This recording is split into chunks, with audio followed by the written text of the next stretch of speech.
最近中国的军机一直来扰乱，甚至佮飞过海峡的中线。总统蔡英文昨昏亲身去澎湖的空军基地视察。总统蔡英文以三军统帅的身份表示讲，对国军有信心，嘛向国人宣示讲，国军一定会捍卫咱的国家。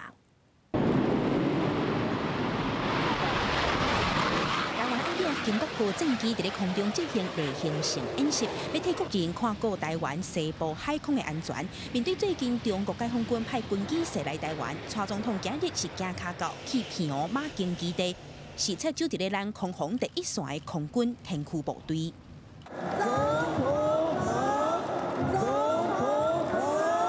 我要代表国人，向各位捍卫领空的弟兄姐妹致上 最深的感谢，有各位24小时轮班、全副武装，在警戒室待命，才能够在状况来临的时候，5分钟内升空应对，捍卫领空，守护国家安全。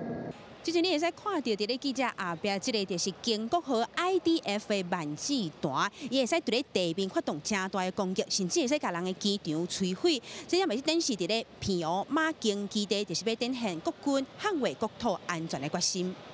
蔡总统是搁以三军统帅的身份，表示对天驱部队守护台湾领空安全真有信心。身为中华民国的空军，我们怎么可以让别人在 自己的领空上